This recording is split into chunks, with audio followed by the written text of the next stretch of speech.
What? Okay, I forgot it on the live stream link. So, where's my cell?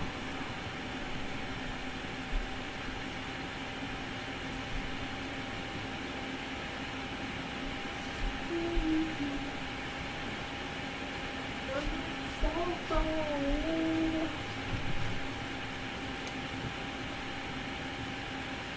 I need to look on the floor.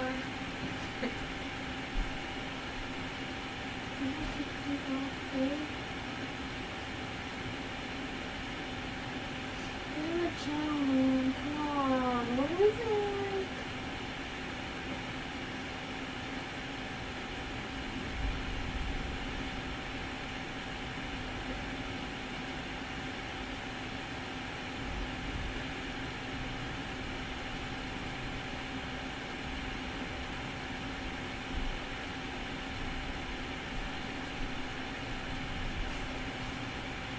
Where's my phone?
That's my laptop.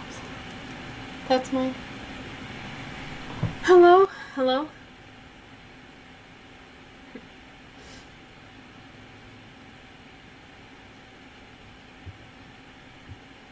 Hello? Hey. Hey, I'm testing. Okay, I don't know if I can hear any sound from the live stream, so I'm just testing that. Sorry. Okay. Do you want me to say something and then you want to check if it's... How are you going to check if the audio is working? Okay, yeah, so actually, so it's like a little bit delayed, so it's working now, so it's good. Okay. Yeah, thank you.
Hi, how are you?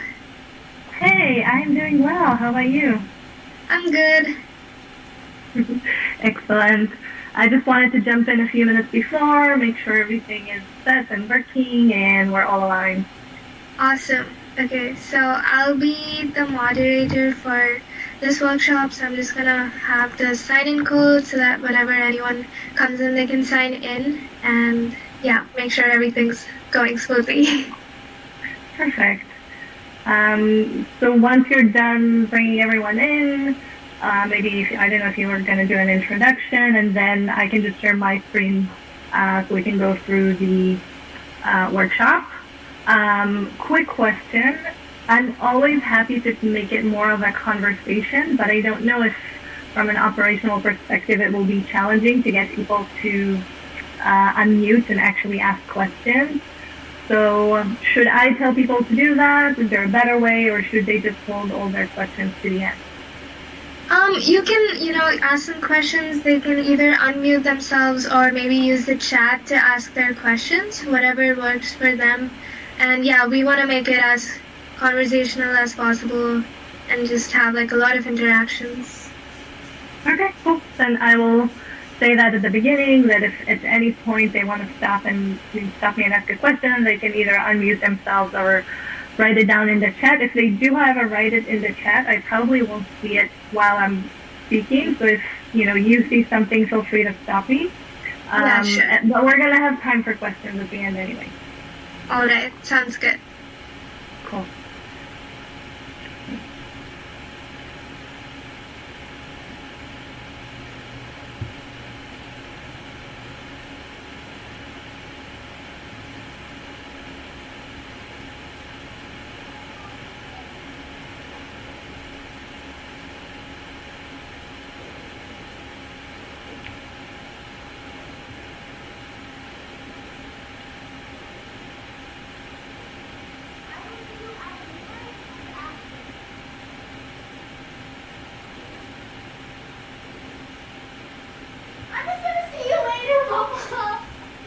You're lucky I'm muted. Oh my gosh.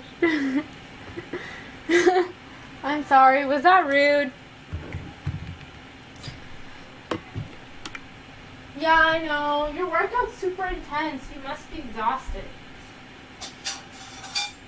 Anyway, I'm so excited for this workshop. I think there's actually going to be a good turnout because a lot of people are expecting to be Hi Ayushi, this is Rachna. Thanks for coming in. So you can see the QR code on the screen, so just sign in and we'll be starting shortly. Hey Rachna, thank you so much. I'll just go ahead and do that. Okay.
Hi Elisa.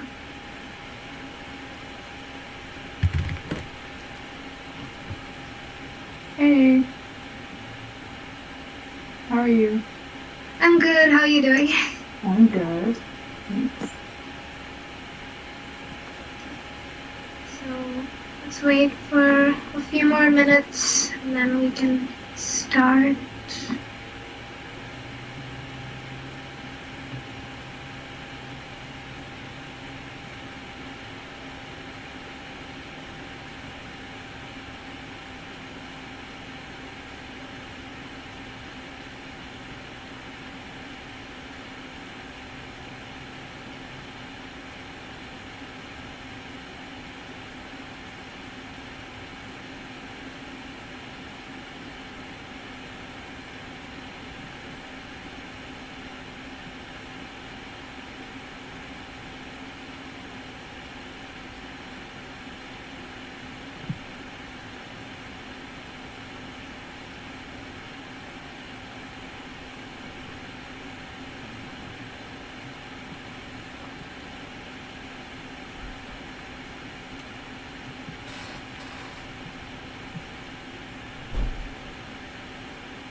Hi everyone, to whoever is coming in, welcome to this workshop.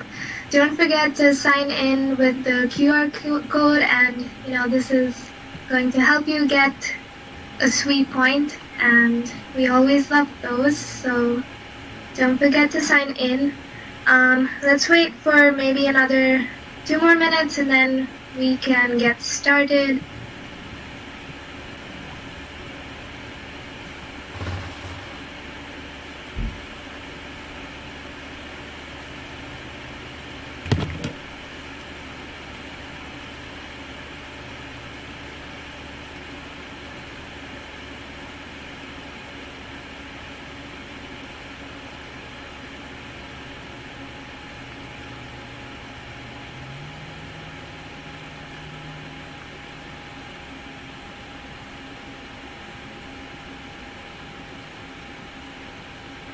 for not noticing. You're making me blush with all the comments, but thank you.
Okay, so let's maybe wait just one more minute, let everyone come in.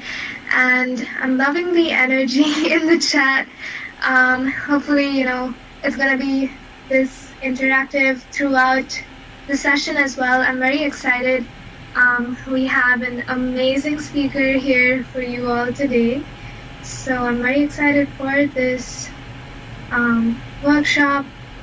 Okay, so everyone's slowly coming in. That's awesome. All right, so welcome everyone. We are so excited to kick off this WEHack Empower series with this workshop tonight. We have Maya Grossman, amazing author, consultant, and leader who's going to walk us through how to crush it at work and also grow a career. And for the ones who couldn't make it because of classes or something like that, we want to let you know that this is being recorded, so we will be posting this and passing it on to whoever's interested to watch it. And so the ones who are in the call right now, don't forget to sign in. This will give you a sweet point, so use the QR code to sign in. And with this, I'm going to give the stage to Maya. You can take it from here. Thank you. Hi everyone. Thank you so much. I'm actually super excited to be here. I see so many amazing women join us today, and hopefully this can be a conversation. So I'm going to walk through the workshop, but if you feel like asking a question, you can either unmute yourself or write something in the chat, and hopefully I'll be able to answer. We will have time for questions at the end, but if something throughout is not very clear, just feel free to jump in and make it a conversation. And I think we can probably just get started. I will share my screen.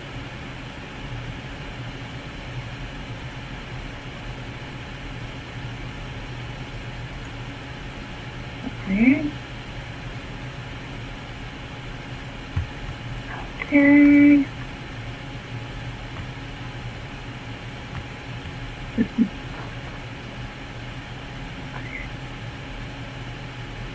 Alright, for some reason Google do not want me to share my screen, but maybe now it will work.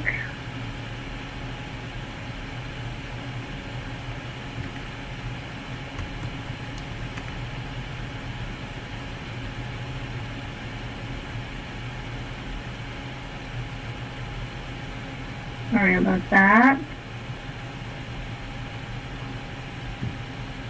Not sure what's happening.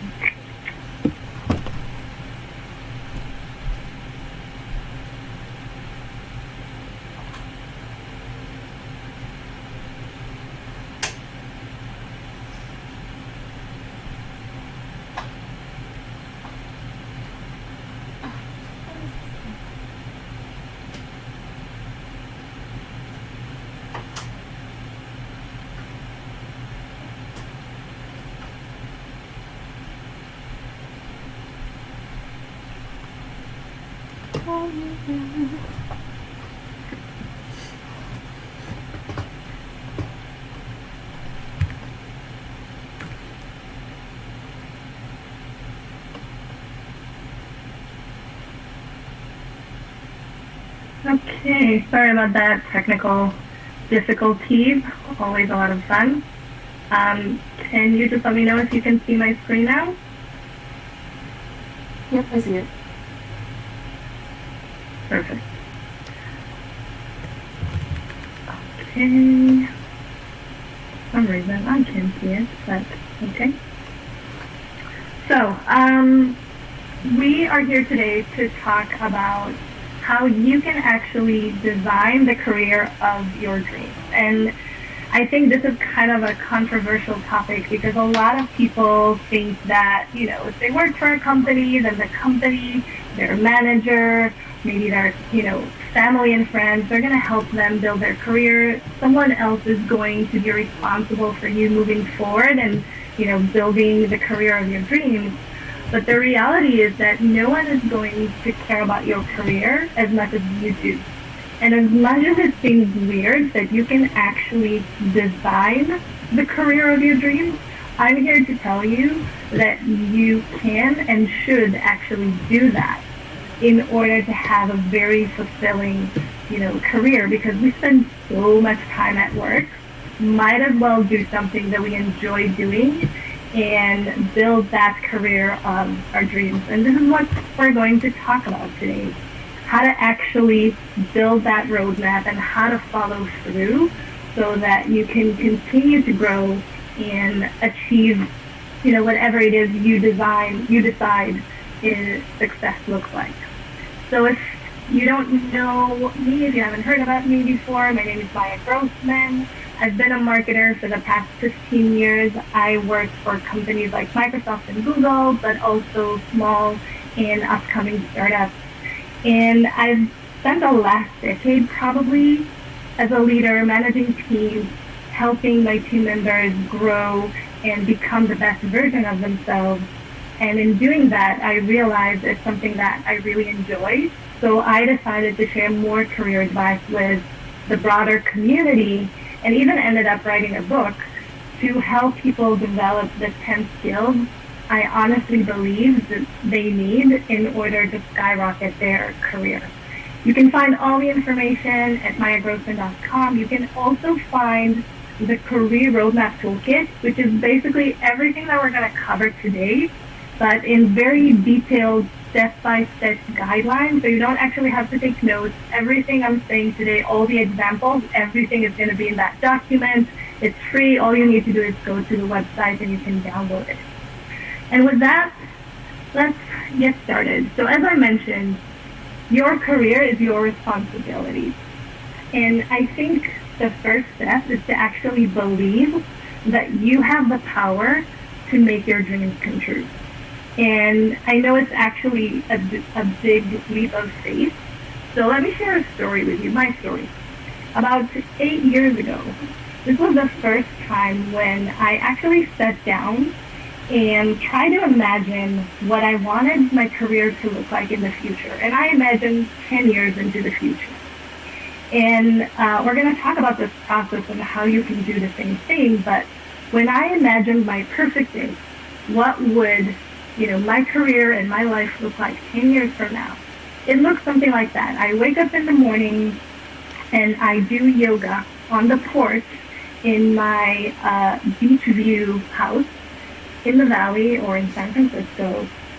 I have breakfast with my husband, and then I drive to work where I'm the CMO, the VP of marketing for a startup. I spend the first half of my day with my team, removing roadblocks, helping them get the work done, getting more involved with the hands-on work, mentoring, and career development. I then have lunch with a friend or a colleague to kind of keep my networking game up to date. And then I spend the second half of my day doing some of my own work, which is more strategic, and has to do with driving growth and revenue. When the workday is over, I go back home and I work on a project. And at that time, my dream was to have a podcast. Now, when I imagined this perfect picture, my perfect day, I did not live in the U.S. I was definitely not the VP of marketing for a startup. I was not doing yoga at all, and I didn't have a podcast. So none of that existed. And when I look back today, 8 years, I live in the U.S. I'm in San Francisco, so not a beach house yet, but we'll get there. And I've been doing yoga for almost 2 years, and I'm getting really good at it. I had a podcast with one of my best friends. It was a podcast about marketing. We ran it for 2 years until we couldn't really have enough spare time. But I actually picked up a new project, which is writing a book, which you know about.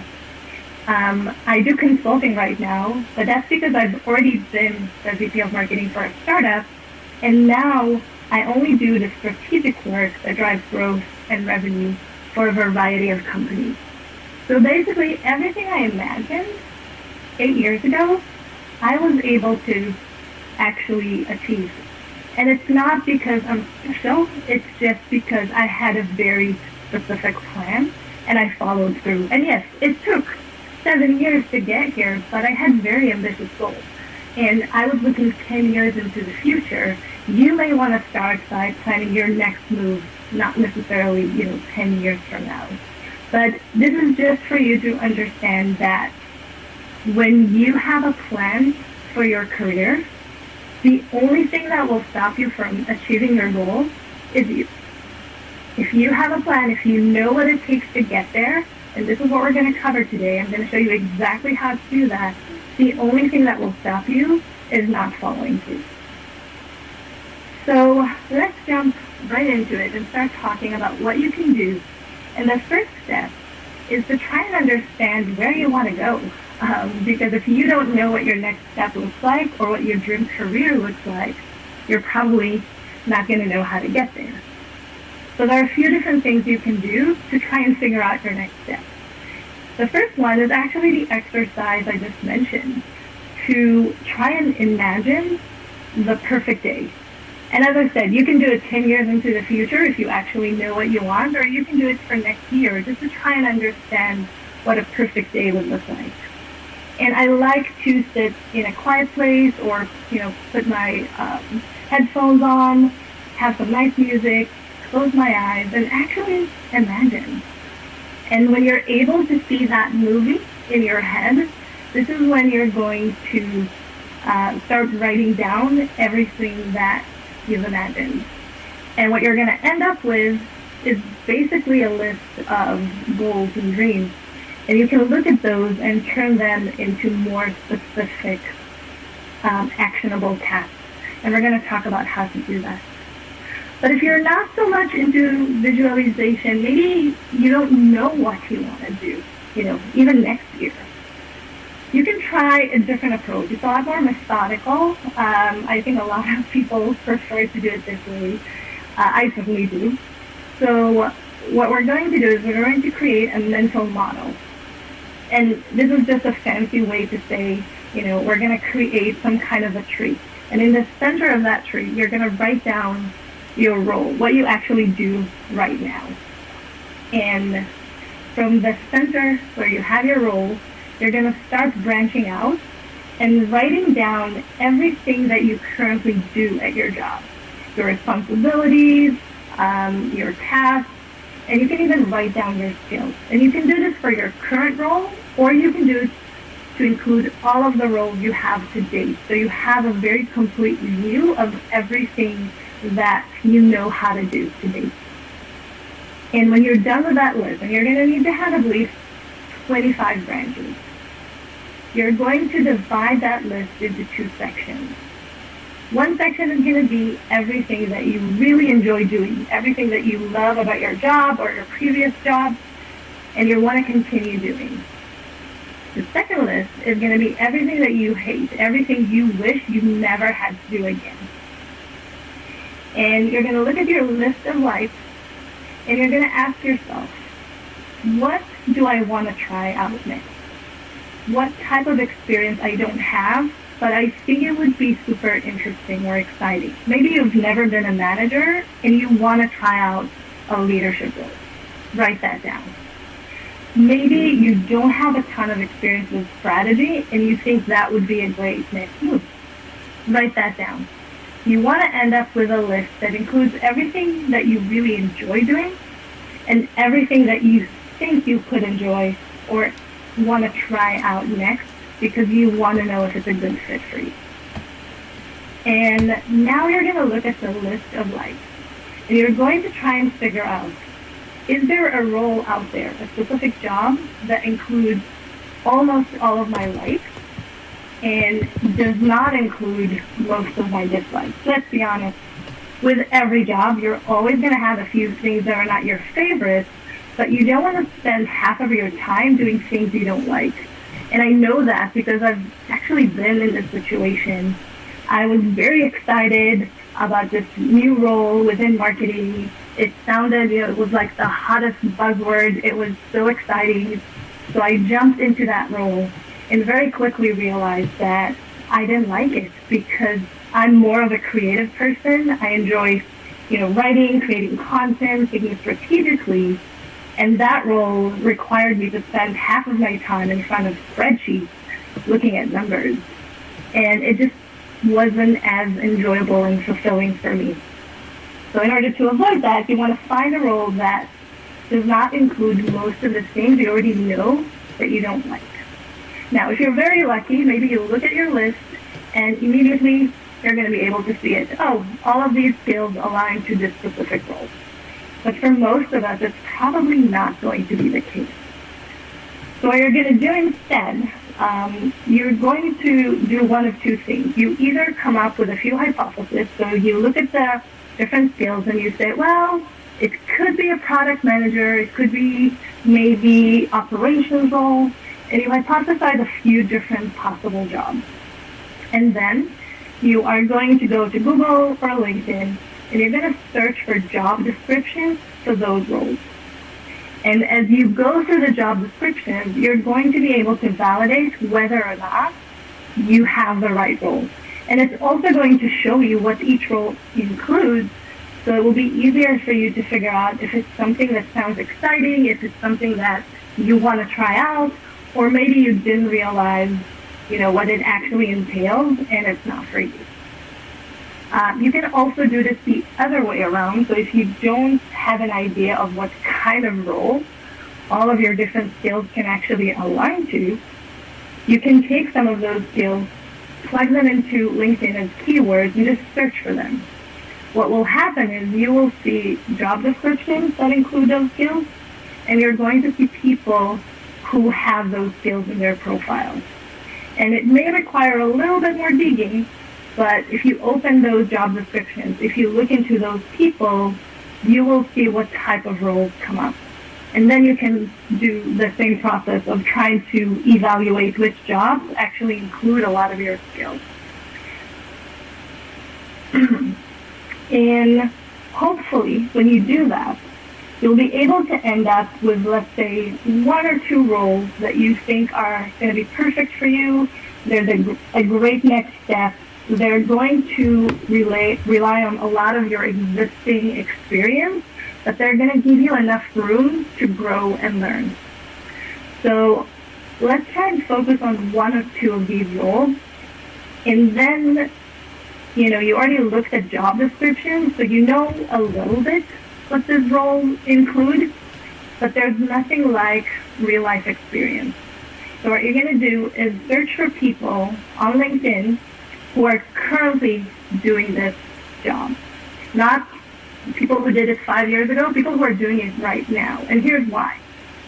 In a high level, everyone are going to tell you the same thing. Oh, if you want to be, a product marketing manager, you need to do A, B, and C.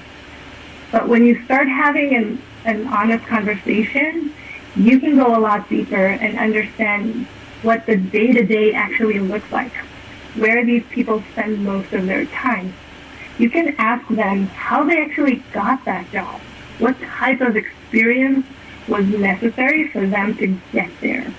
And that's super valuable information to help you decide, one, if you actually think this role sounds interesting, and two, what it's going to take for you to actually get there.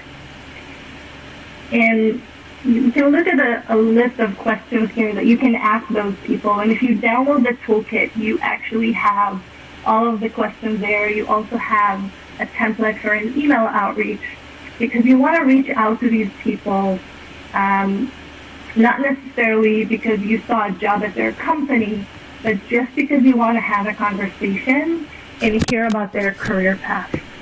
And your goal here is not to get high-level information. Your goal is to get very deep and understand the details. You want to know what they do when they go to the office, or in this case, wake up in the morning and sit in front of their computer, and you want to make sure that it's a good fit for you. These people can also tell you what are the biggest challenges they have in their role right now, which is something you should probably prepare for.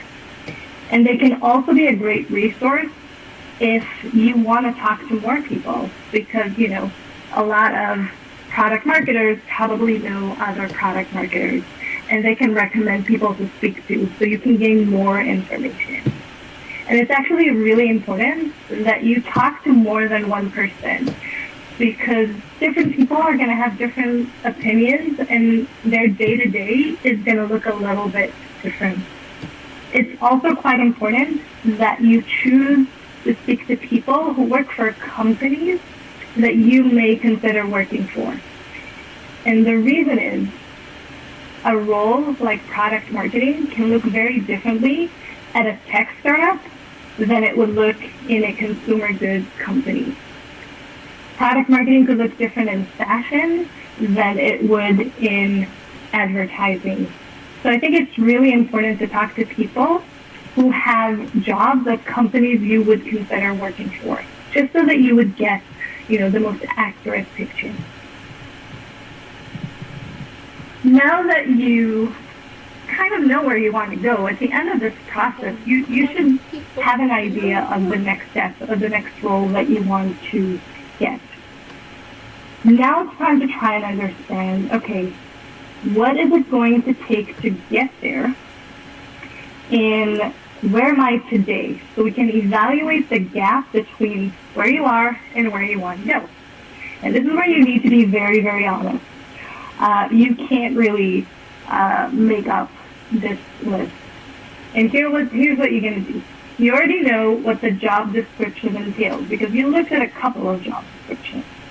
And you spoke to a few people, so you have information about the different skills, the different tasks, the different responsibilities you're going to have at this job. You create a list, and then you start ranking yourself for every one of those skills. So just to give you an example, when I had this dream of becoming a VP of marketing, I knew that one of the most important requirements is leadership skills. And at the time, I already had leadership skills. I led quite a few teams, but they were very small teams. I didn't have an 80 people team at the time. So I ranked myself 9. For someone who's never been a manager before, you will have to rank yourself a 0 or a 1. And you're going to go through every single task and rank yourself. And at the end, you want to highlight everything that was rated lower than an 8. Those are the skills that you're going to have to work on in order to get to your next step.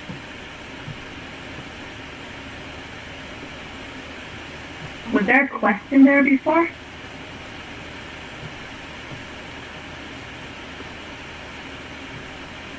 No, just a reminder for everyone to sign in. Okay, cool. So you know what the next role looks like. We figured out what it's going to take to get there, and you now know what are your gaps. What do you actually need to work on? The next step is to try and figure out how do you actually gain that experience.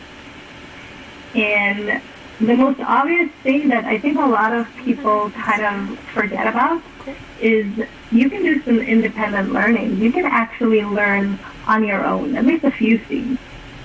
So for example, you can take an online course or get a certification if it's necessary to get to the next level. If you're looking to gain specific skills around using a software or a tool, for example, I really needed to learn how to use Google Analytics to be able to build a website and optimize landing pages and so forth. So I just downloaded Google Analytics, connected it to the company website, and started playing with it. And you can do the same. You can go and follow influencers and experts so you can learn from the content that they're sharing. And I think we are very fortunate to be at a time where so many great people are sharing everything that they know. It's all out there. It's just a matter of how much you actually want to consume this content. And I have a little trick for you. I actually talk about it in the book. It's really important to continue learning all the time, not just when you have a specific gap that you want to close. And it's really hard to do that because if every time you need to learn something new, you need to go out and do a Google search and try to find resources, it's exhausting. So what I suggest that you do instead is find a way to automate learning so that information comes to you. Whether you're registering to get newsletters or you optimize your social media feed. And here's a little trick that I use. I have a list of influencers that I follow, but I follow all of them on the same platform. And for me, that's LinkedIn. So that every time that I go into LinkedIn and I browse my feed, and I do it so many times every day, I actually get educational content, not just fun content. And I did the same thing with Instagram when I wanted to convince myself to work out more. So I started following people in the fitness industry so that every time that I browsed through Instagram, I saw a lot of people working out, and it made me feel like I should go and work out. So just a quick tip on how to get yourself learning all the time and kind of automate the process. You can join a Facebook or a Slack community. Those are great. A lot of the time you have people there that are super active, people who are currently doing the job that you want to do next, and they're going to be happy to share, advice with you and, give you feedback so that you can gain the experience that you actually need. You can do your own research. If one of your gaps is to learn about a new industry, you can very easily do that research yourself online and learn everything you can learn from the information available. I'm a huge fan of audio, whether it's books or podcasts. I love consuming content through audio. I listen when I run, I listen when I cook or when I clean, and I get to do two things at the same time, which makes me feel very productive, but I also get to learn something new.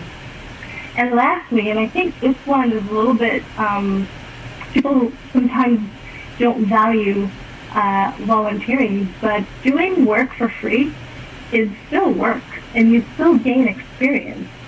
So if you have an opportunity to help maybe a small business in your area, maybe through friends and family, you can advise someone. It's a great opportunity to get hands-on experience, not have a ton of risk, because you're doing it for free. They should actually be very thankful that you're spending your time with them. But you will have the opportunity to learn the skill and gain the results. And this is the most important part, because if you actually get the results, this is how you prove on your resume that you're qualified for your next job. And if this is not something that you can solve just by learning, you actually need to do. You can create your own project. And I know it sounds sometimes big and scary, but here's a great way to be more focused and build something that would actually help you get your next job. So if you're thinking that, about a specific company that you want to work with, you can create a project specifically for them. So let me give you a quick example. I speak to a lot of young marketers, and a lot of them are interested in getting into product marketing, but they don't really have a lot of the experience required. So what I would recommend is find a company you would consider working for, do some research, understand who they are, what they do, play with the product if you can. Try to reach out to people, not the hiring manager, not a recruiter, but try to talk to people who may be colleagues and learn a little bit more about the company and what they need, what they're struggling with. And then imagine you got the job. It's yours. It's your first day. Your manager comes to you and they tell you, hey, Maya, I need you to do market research. I need to know who are our competitors. I need to have some insights to figure out how we're going to go to market. Are you going to tell your boss, oh, I don't know how to do this. I've never done this before. Or are you going to figure it out? My guesses are you're going to try and figure it out. And this is exactly what you're going to do. You just don't actually have the job. So go and Google what it means to do market research. Read 20 articles until you're sure you know what the process is. And then go through the process. Collect the information. Put it all in a document. And try to come up with a few insights. So kind of a summary of your research, something that you can show a manager so that they can just make a decision based on this information. Your manager doesn't need to see the entire process of the research. They need the bottom line. And when you have that project at hand, this is the best way to prove that you're capable of doing the work. Even if it doesn't show on your resume that you have the actual experience, you have proof. And it's actually a great way to now reach out to a hiring manager or to the recruiter and really stand out, because not only you show you know how to do the work, you already done it for that company. You created something specifically for them, and even if it's not perfect, it is super impressive. So sometimes you just need to get the job done, and it's much better if you choose a real company, especially one that you like, because then you can potentially use it in your job search. And lastly, and this is probably the most overlooked way to create opportunities to gain experience, you can use your current job to get all of the experience you need for your next role. Now here's the thing, yes, you will still need to do your job. Obviously, there are some requirements. So this will require you to do extra work. But it's the best way to gain experience without having the risk. And here's what I mean. You can volunteer internally. So let's say you want to gain more leadership experience. Well, find someone at the company who's a little bit more junior than you and volunteer to mentor them. You know, invest in their success, help them do something, help them, get a promotion or get some sort of a raise, maybe just achieve a really big milestone. But if you are responsible in a way for their success, then you have a way to show that you're a leader, and you will actually gain the skills in the process.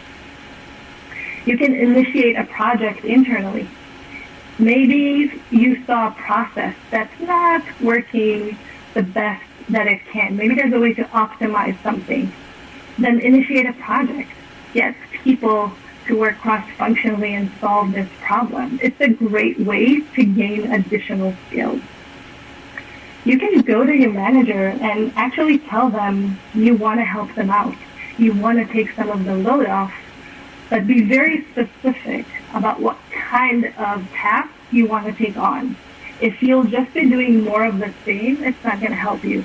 But if you're specific and you tell them, hey, I really want to gain more strategic experience, can I help you out with your monthly or quarterly business reviews, which is something that I've done, by the way. I once told my manager I want to help them out, and it started by me just creating the slideshow for them, which was obviously the grunt work. But in the process, I got to see what they were talking about. I got to learn about the strategy. I was able to ask questions, and through that process, got my manager to trust me more and slowly got more involved in the strategic work. So sometimes you just need to ask. And in the same way, you can seek mentorship internally.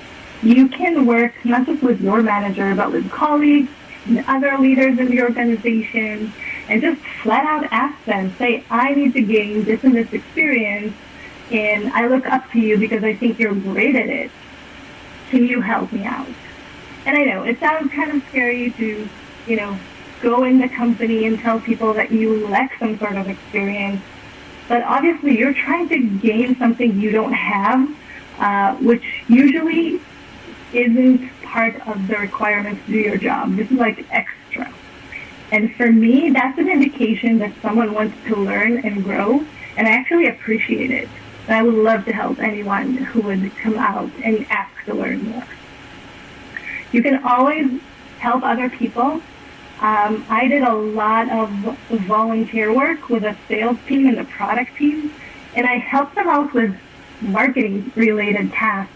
But I gained a different perspective and a different type of experience, and in the same time, I helped them do something they didn't know how to do.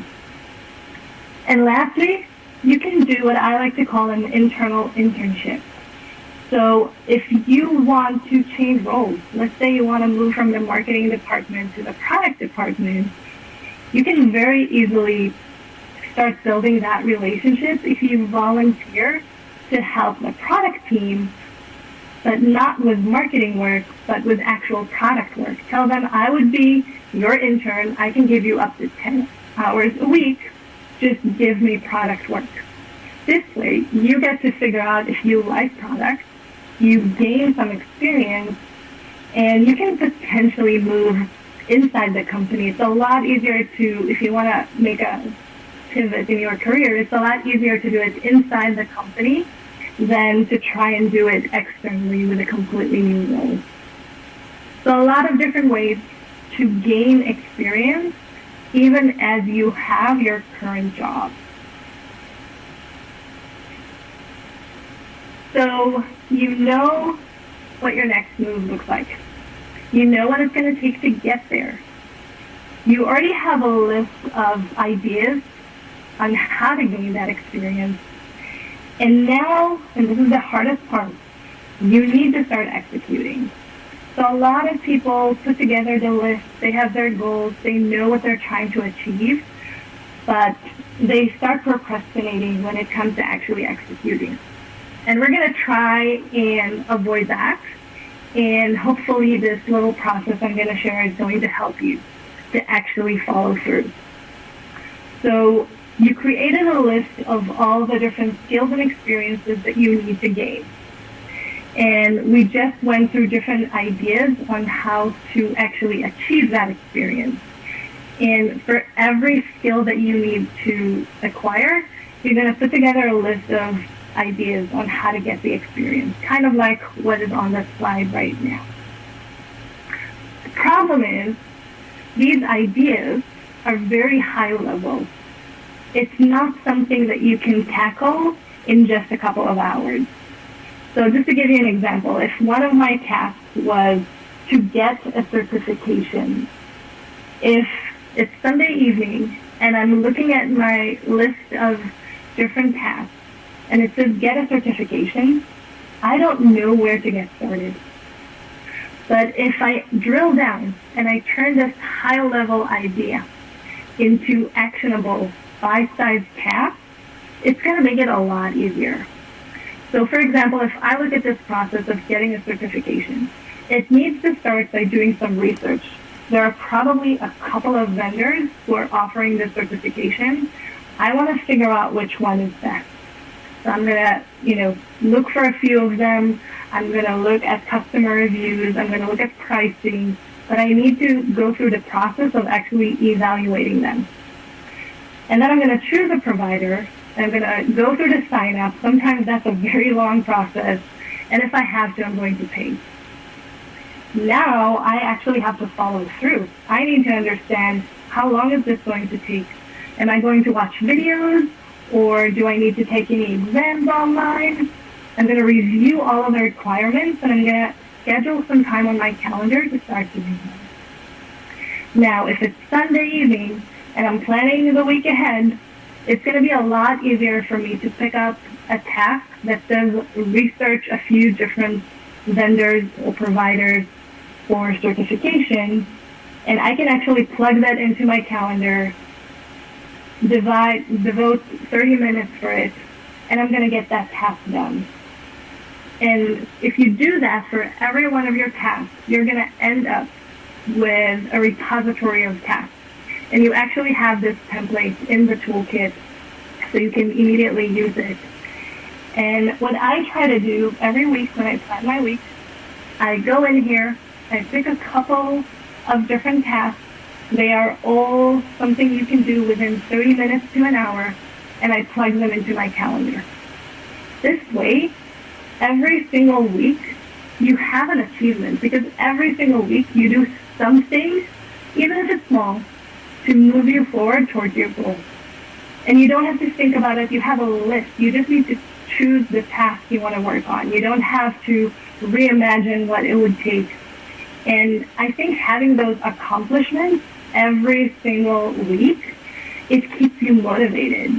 And they actually add up. In a couple of months, you will not believe how far you've gotten just by following these small tasks. Now, everything we talked about, this is a long process, but you only do this process once every couple of months or years, depending on how fast you want to move forward or how your dreams actually change. And when you have that direction and when you have a repository of tasks that you need to do, it can actually last for a really long time. And all you need to do is spend 10 minutes every week choosing tasks and plugging them into your calendar. And eventually, if you do that long enough, you will gain the skills, you will close the gap, and you will be able to move forward to your next step and to the career of your dreams. Okay, questions? You've been very quiet.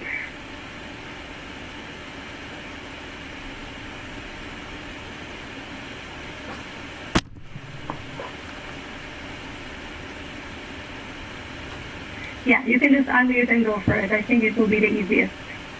Sweet.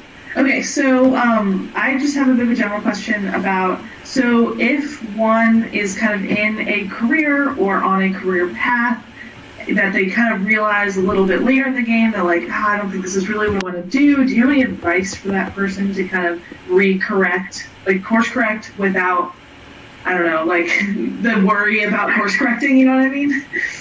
Yeah. Do you have an idea of what you actually want to do? I'm like trying to figure that out. I'm actually going here. Wait, I'll turn on my video really fast. I'm actually going through your like mental mapping thing, and so I'm kind of trying to figure that out. I think it's pretty close to what I have. It's just kind of like I am kind of recently, and it's kind of funny how this workshop came up. I've kind of recently been like, is this really what I do? So I just kind of wanted to see if you had any advice for a person like me. So obviously going through this process, which you're already doing, I would highly, highly recommend not only to do the mind map, but to actually talk to a few people, just try and get a better understanding of what this other career path might look like. And if you're currently employed, if you have a job right now, then try and gain some of that experience within your company. I think that's the easiest way to do it. Just befriend some of the people in that department, start to learn from them, ask to get some of the tasks. It will give you a taste, but it will also allow you to gain a little bit of experience. So you don't, even if you decide to leave, you don't just have zero experience in your hands. You can already start joining different groups and communities to really get yourself acquainted with the terminology. A lot of the time when you move into a different discipline, you kind of need to learn how to speak about it to be, a lot of the time they have this jargon that you need to adopt. So start by doing that. It will also give you access to people who are currently doing this job. And as I mentioned before, you can start creating projects. So just to kind of give you an idea, I really wanted to, and this wasn't job related, but I really wanted to start a podcast. But I knew nothing about audio, recording, all of the equipment you need, nothing. And, I wanted to gain sponsorships. I wanted someone to, pay me to do that. But I couldn't do that from the get-go because I had zero experience. So I started by actually just trying out, just doing things with free tools. It was really crappy. And I slowly started learning, okay, I actually need, this type of software to do it. I need to buy a professional mic. And just by doing, I gained the experience that I needed and was able to then take that experience into the workspace and actually convince my team at Microsoft to sponsor some of the work just because I already knew how to do that. If you want to be more specific, feel free to reach out on LinkedIn and I'll try to give you more specific advice for you. I will definitely do that. Thank you so much. That was a really helpful answer of just kind of a path forwards. Thank you so much. Cool.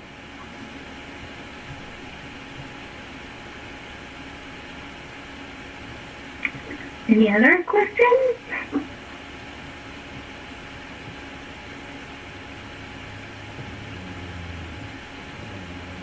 Okay.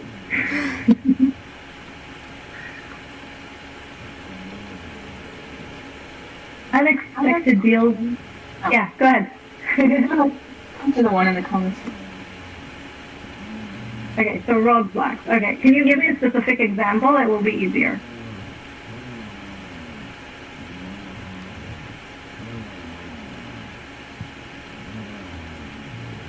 Okay, let's try to think about roadblocks.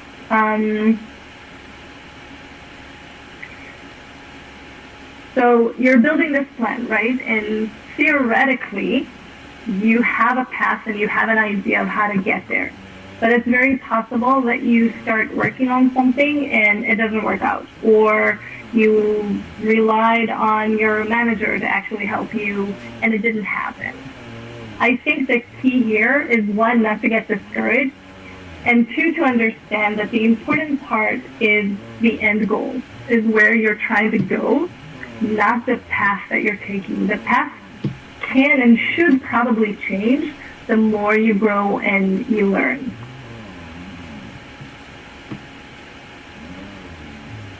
Okay. Yeah, I thought it's more specific. It's really about mindset. I think when you build expectations in your head, it's just very discouraging to know that something is not going to work out exactly as you want it to. So it's more about handling your mindset than anything else. Because at the end of the day, unless it's life and death, I think anything is figure outable. If something takes a year instead of 3 months, then you make it work. Hey, I thought I'm going to move into the U.S. within a year. It took me 7 years to get here. So in the meantime, I had to continue doing what I was doing. I had to find different ways. Yeah, so I worked, just to give you an example, I worked for Microsoft, and I thought I would be able to get a relocation to San Francisco or Seattle. And I was this close. Like, I already had a position in mind. I talked to the manager. They had budget to pay for the visa and the relocation. But it didn't work out. And at the time, I just really couldn't bring myself to try again with Microsoft. It just wasn't the right time for me, so I had to let it go, and I had to try and figure out a different way. And it took some time. We did a ton of research, and we ended up finding a different way through my husband's work. But it took a really, really long time. And I could have just said, you know what, it didn't work, I'm done. But this was such an important goal that instead of giving up, we just had to recalculate how we get there. And yeah, you can create a plan B, you can do risk assessments, but the main goal here is to handle your mindset, not get discouraged, and understand that different people have different career paths. What works for one person may not work for you, and that's perfectly fine. If you stay focused on the end goal, you will figure out how to get there. It's just a matter of having that motivation and that belief. And also sometimes taking a step back and asking yourself, what is the problem you're trying to solve? Because sometimes we kind of get confused and we think our solution is actually the answer. So for example, you said, what if a certification takes a year instead of 3 months? Are you sure you need a certification? Is there a different way to achieve your goal? Those are the kind of questions that I would ask myself. And even if you still want to stay on that path, just figure out a different way.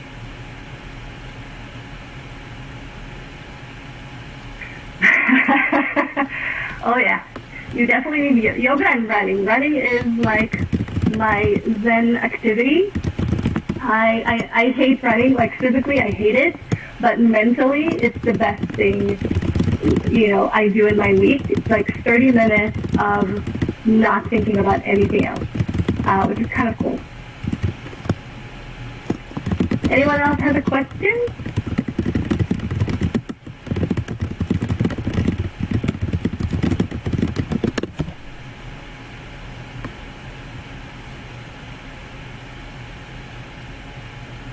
Okay, it's very hard to follow the comments. Give me a sec. Trying to understand.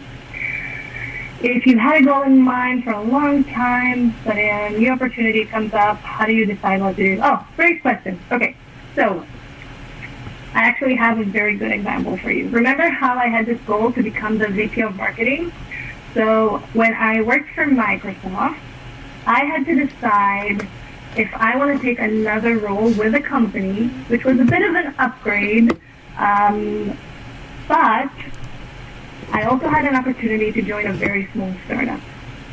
And I had to figure out, what's going to get me to my goal. And I'm going to be honest, that Microsoft opportunity was pretty good. And it had a higher salary for sure, more perks. But when I looked at my goal, I was able to see that staying with Microsoft will not get me to that goal of becoming a VP of marketing. It would have taken years to do that within Microsoft, and it only took me 2 years to do it with a small startup. Yes, it was a bit of a risk. No one promised me that I will get there, but it was clear that the path was going to be shorter.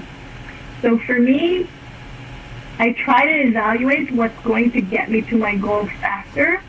I'm not always going to get it right, but just based on the information you have, maybe talking to a few other people, you can have an educated guess.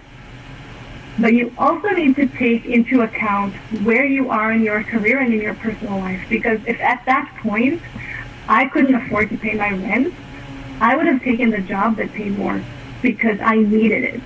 But if you have the privilege of actually choosing, then focus on what will get you there faster.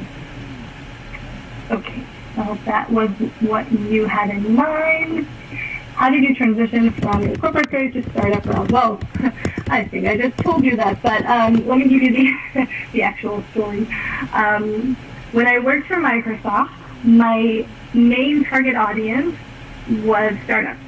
So I was part of a team that created startup programs so that startups would use Microsoft tools early on.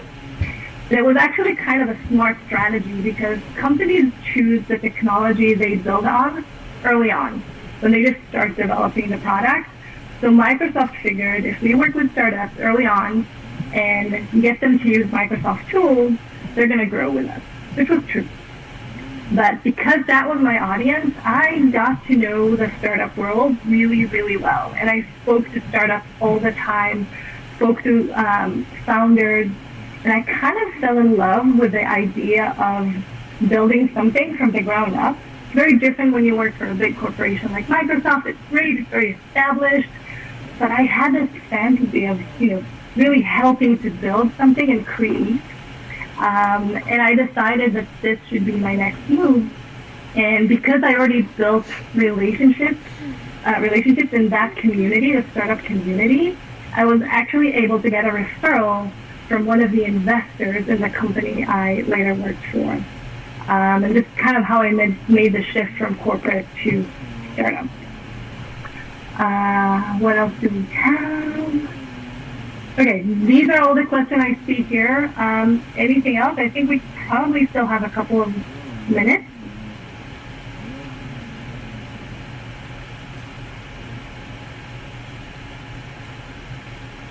Okay. I am on LinkedIn, and if you go to mayagrossman.com, you can learn more about the book. You can actually get the first chapter for free if you want to, but you can also download the toolkit. Go download the toolkit, please. It's like a step-by-step guide. It's going to be so easy for you to follow it. And honestly, just if there's one thing you take away from this session, remember that everything is figureoutable. If you set up a goal for your career, you will achieve it. It may take longer, you may have some detours and unexpected changes, but if you set your mind and you actually outline the path you need to take, you will be able to get there. You can do whatever you want to do. I know it sounds very kind of fluff and inspirational, but it's 100% true. You will have to do the work, have no doubt. It's not as if you're going to imagine it and it's going to happen, but if you do the work, you will get there. Oh, how do you find what you want to do? We just went through a whole workshop to help you find what you want to do. If you really have no clue, we should have a separate conversation. Hit me up on LinkedIn. But if you're kind of into a specific path, if you kind of tasted marketing or sales or engineering, whatever, and you know you're probably going to move in that path, then everything we outlined today is really going to help you get there. And here's the thing. 90% of people do not do what we just walked through. Everyone I know that went through this process and actually applied it got what they wanted. That's it.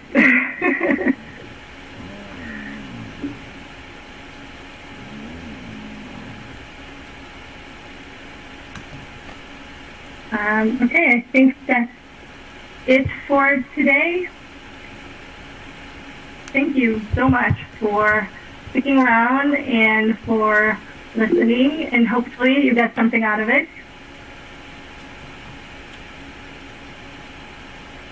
Thank you guys so much for attending the workshop. And thank you, Maya, for hosting it with us. Of course, thank you. Okay, bye. Guys, I'm going to jump off.